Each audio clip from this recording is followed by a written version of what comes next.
এটা লাল ভেরেন্ডা, কেউ বলে রক্ত ভেরেন্ডা।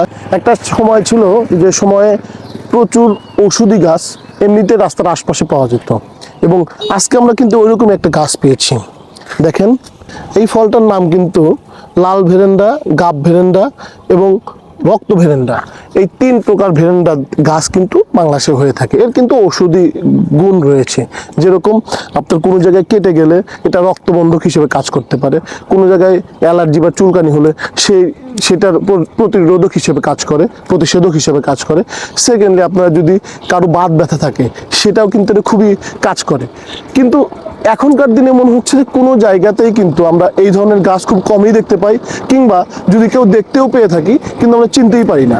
না চেনার কারণ হলো গাছে আসক্ত না, অনেক ধরনের জিনিসপত্র নিয়ে আমরা আসক্ত হয়ে পড়েছি।